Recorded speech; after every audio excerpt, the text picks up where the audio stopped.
RX Muscle in studio. I am Dave Palumbo, and I'm here today with our guest all the way from Quebec, Canada, Peter Sawan. Welcome. Thank you. I should have prefaced that you're a licensed and certified massage therapist. Correct, yes. And people might be wondering, well, why are you in my studio today? It actually kind of happened to me because I used to specialize with just basically back injuries and stuff like that. And a couple of bodybuilders came in and said, can you fix my back? And after I fixed their back, then they're like, can you fix my delt? It doesn't pop like my other delt. So I'm like, let me try. And that's how this thing happened. And then they started winning their shows.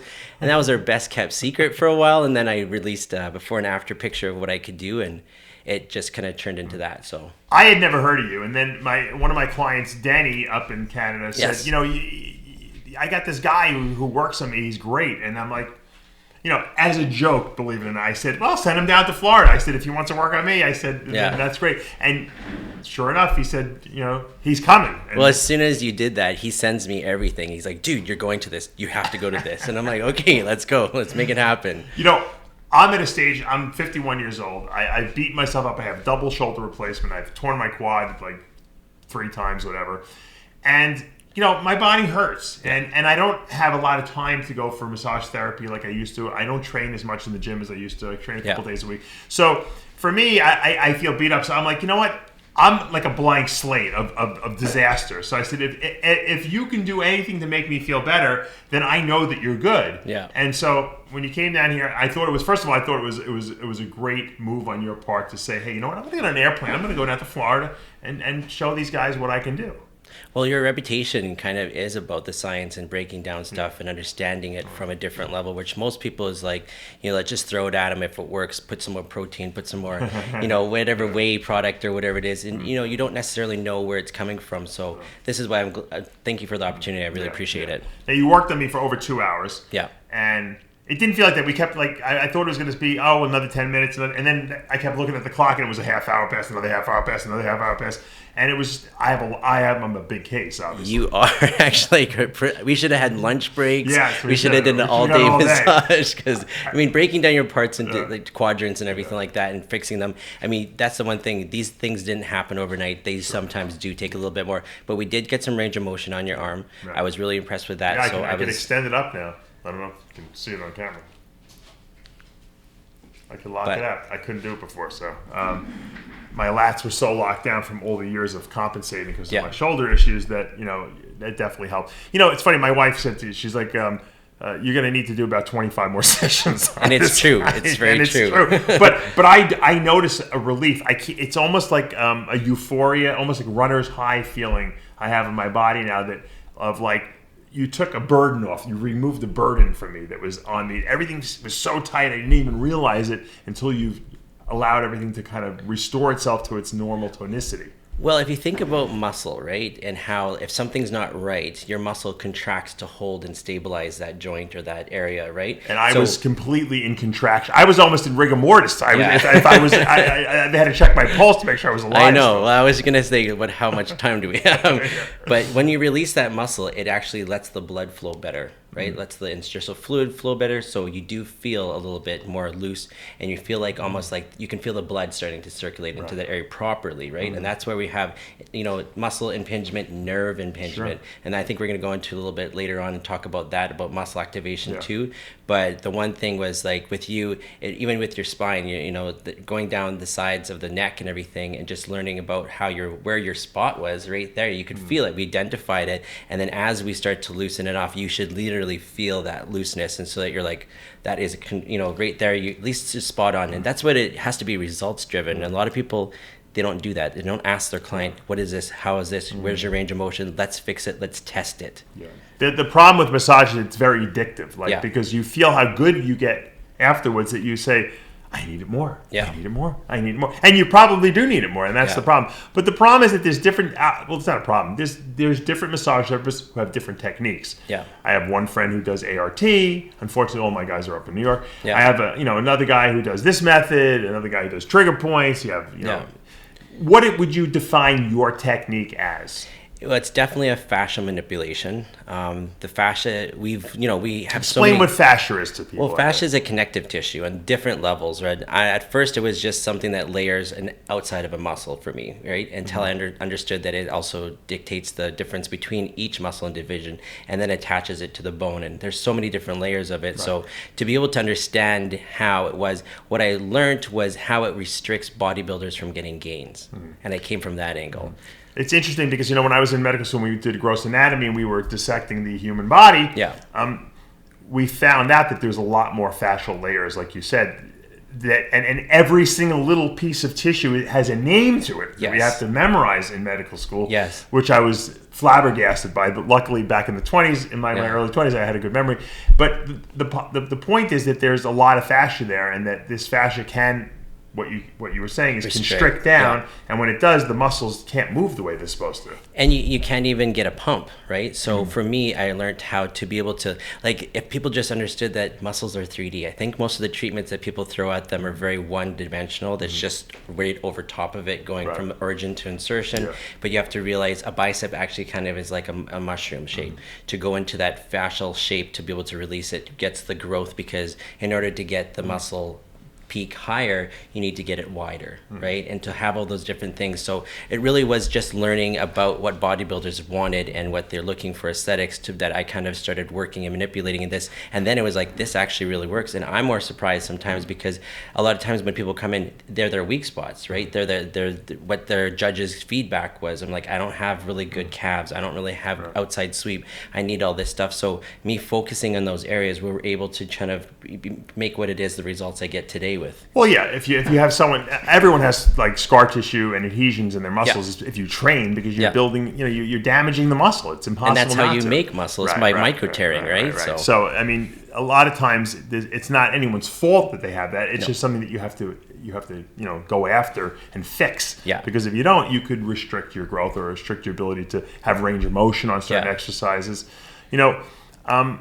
A lot of guys, I thought you were going to come in here and you were going to get your elbows and your knees and you're going to be digging into my back, and I was going to be screaming. I used to do this because I used to do these giant guys come into my studio. I was like, okay, this is going to be exhausting. I thought that was going to happen, but that it was surprisingly not, terribly uncomfortable, put it that way. There were certain points, trigger points you hit, or areas that were a little sensitive, but it wasn't a very aggressive type of treatment, yet you got very good results from me. Well, it's about understanding the muscle, right? When you are there, it's like you have to kind of learn in how to manipulate, so that when you're manipulating, the muscle lets go and you know when it's done, right? A lot of times people are just going over it, just doing the treatments, but they're not actually getting the muscle to let go. Once you actually have it, that's why sometimes I look at some people and I'm like, we're going to have to spend a little bit more time, just because I need to get through that area.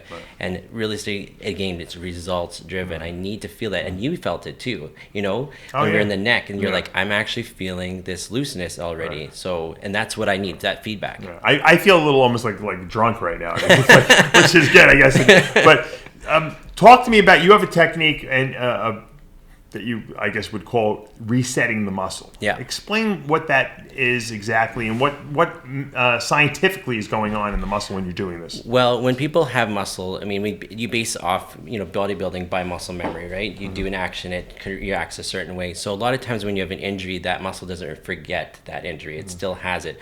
And so what I do is I reset the GTO, which is a Golgi tendon organ, and that allows the muscle. So you get... All right, let me stop, because I don't want to lose people. The Golgi tendon organ is, and I remember this from medical school, is something that it's a stretch receptor, basically. Correct. And when it's stretched a certain enough, I think it causes the muscle to contract, right? Yeah. Or actually, when it's stretched too much, it causes the muscle to relax. So it doesn't rip, right? So it doesn't rip. Yeah. So what happens to this Golgi tendon organ when there's something that's not right in the muscle? Well, it basically allows your muscle not to tear, right? So by resetting it, you're basically giving more length, and that's what people want. They want length, and so that length then turns into muscle growth, right? So when you're doing that, you're able to kind of... How do you reset this receptor? It's obviously a nerve ending, right? I do it with frictions. So it's, in textbooks, we've all learned about frictions in school and stuff like that. Frictions is just a manipulation to be able to help either break down scar tissue. Actually just rubbing on... Yeah, remember when I was up in your shoulder and I was kind of going up and down like that? That frictions will help it. But again, it's about doing a treatment, but also being the sensitivity to know when to do it more, to let go.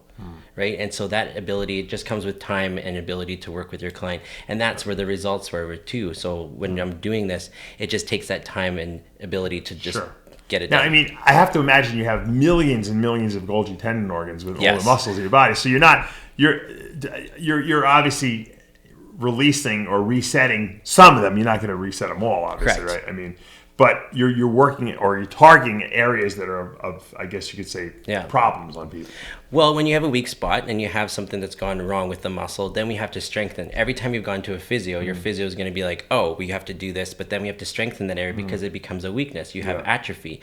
And so that's what I started doing now. And you'll notice when I was in your lat, up into the insertion there, I was getting you to control. You were very deep, people can say, up and under my scapula. So we also did a part where we were underneath his lat, quite in the insertion point there. And when I'm in there, I'm getting you also to activate your muscle. I think he touched my lung, actually, at one point. But that activation also creates that mind-muscle connection so that you have a stronger, at the very beginning, it was kind of weak. You were making me contract down on your hand. Correct. And then as you did that more and more, it seemed to let go, and you feel like you have more ability to contract that, right? That mind-muscle connection, I find that so many bodybuilders, they were only using like 1/3 of their muscle to contract. So I was like, that reset was also helping them build better after they got that. So they have better, stronger muscle contractions.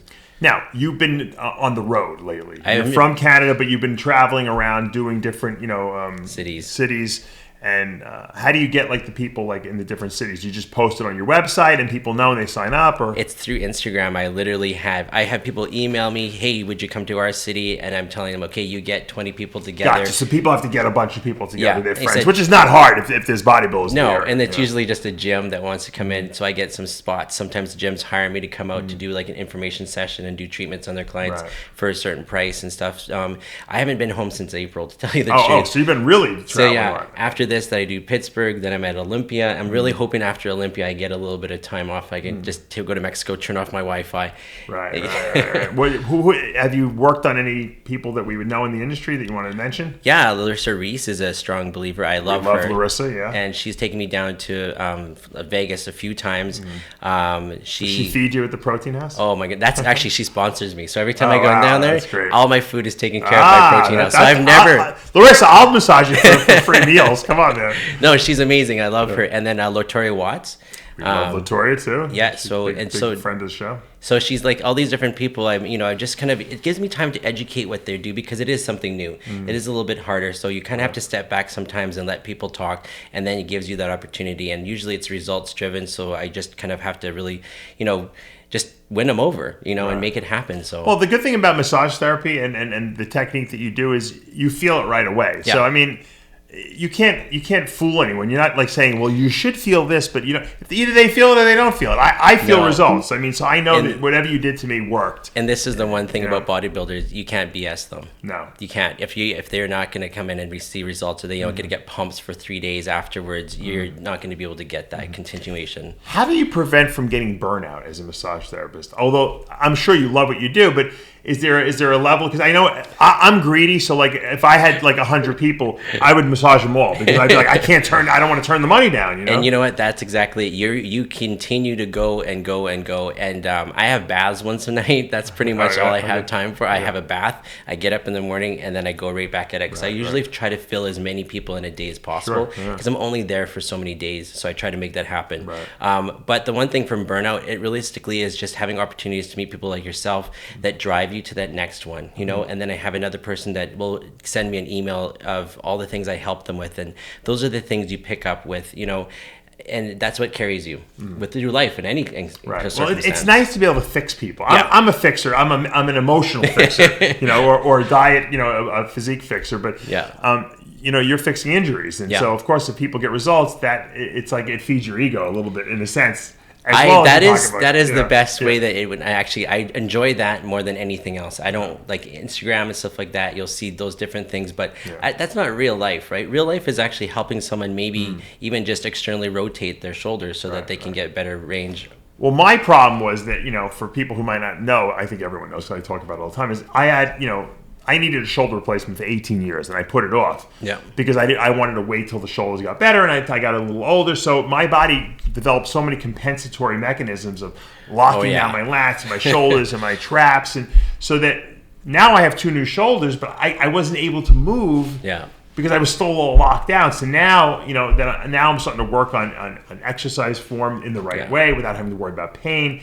Now you released me tremendously today. I mean, I feel like a different person. I'm now moving my shoulders around better than I've ever had without any pain and without any restriction, because I had no pain, but I was restricted because of all the years of doing this. So there's a lot of people out there like that, that have from just years of bodybuilding who haven't got a massage in 15 years. Correct. And they would benefit greatly from someone like you, because if you go to a regular massage therapist, it's probably going to take you 30 sessions to get what I got from you in one session. Well, the one thing, I had a guy come in from Colorado. He was a U.S. Army vet, and he flew up to Vancouver where I was at the Van Pro show. He got a treatment from me, and he had such an amazing result with it. He said, "I'm still feeling good." He's like, everybody's always like, "When's it going to stop? When's it going to change?" So I love when I hear things like that, because the trip for him was worth it. And you're talking about a U.S. Army vet. He has a replacement shoulder. He has a replacement hip, and that shrapnel. These guys have put their lives on line for the country, and I think when it comes to stuff like that, it's really important to give back to those people as well, to make sure that they function, because it's their life that they have to lead now too. So it's like stuff like that really drives me as well, to be able to help. What's a typical session cost? What's an hour cost with you? It's about $150 an hour. Okay, so really reasonable, because I think athletes, I mean, you spend so much money on the competitions, your suits, all the other stuff. So I think in comparison, I mean, I think spray tan costs more than me. Oh, they do. Now, let's say you wanted to do 2 hours. Is it $300, or do you give like a discount to price? Yeah, it's $188 for or $288. Sorry, $288 for.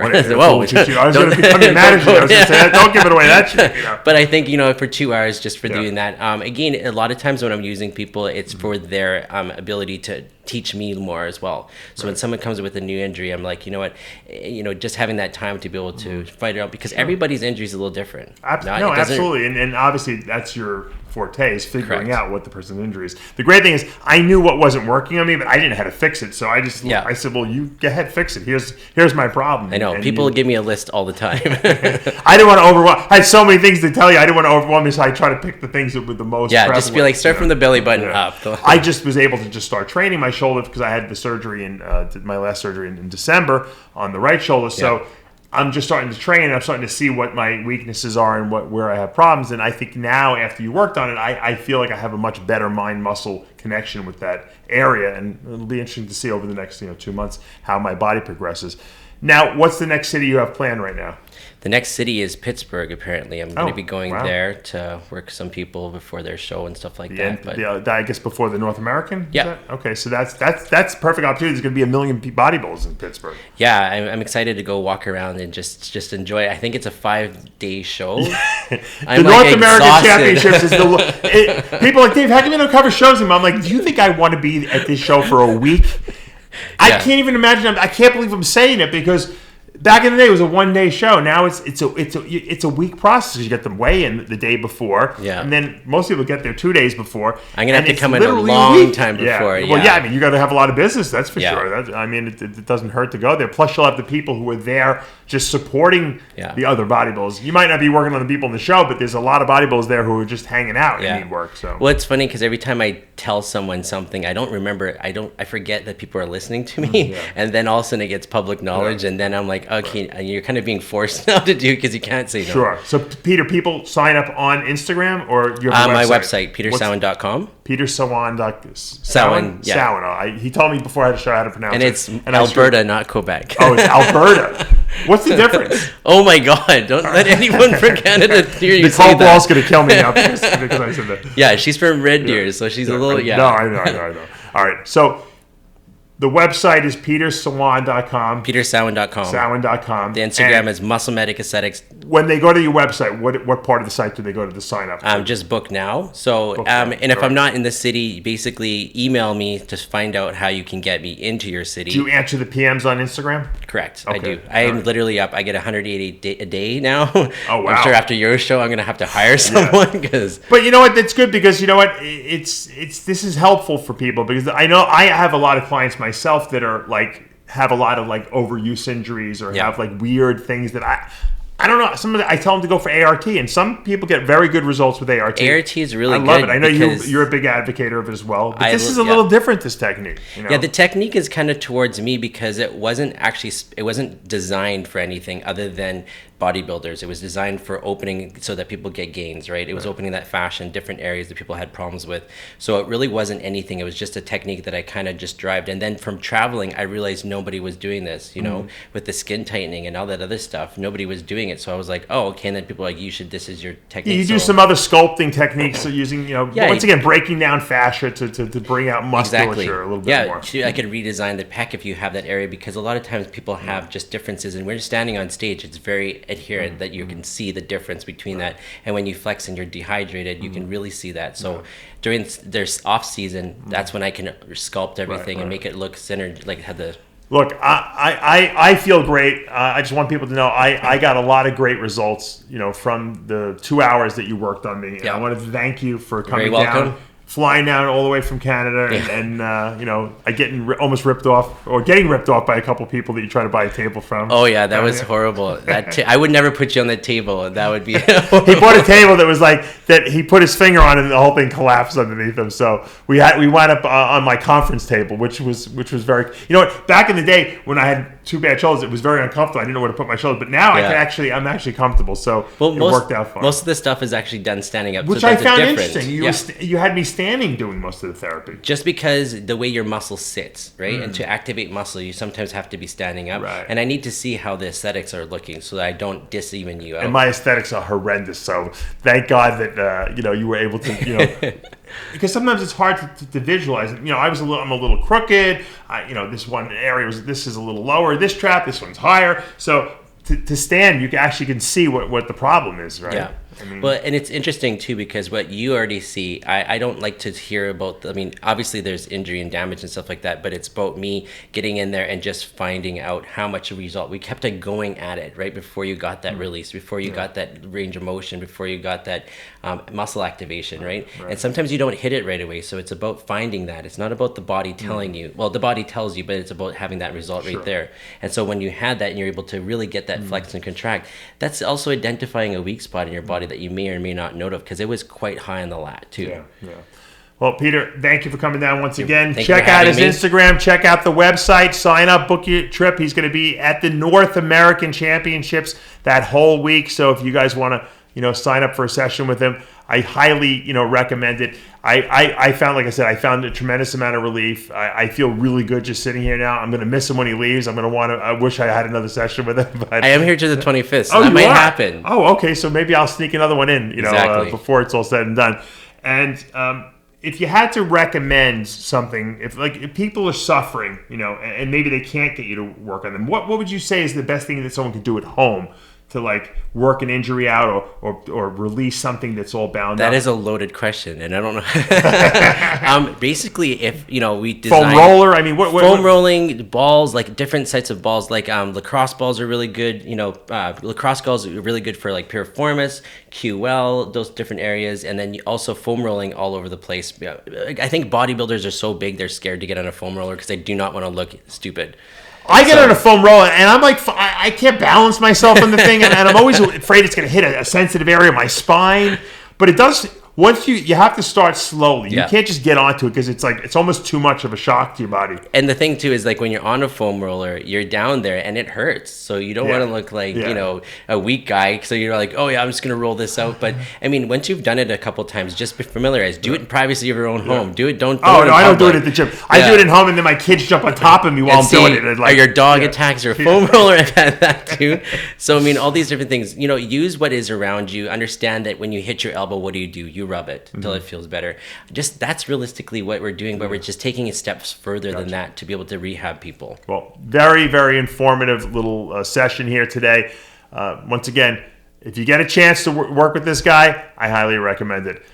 For now, though, I'm Dave Palumbo with another edition of RX Muscle in studio. We'll see you next time.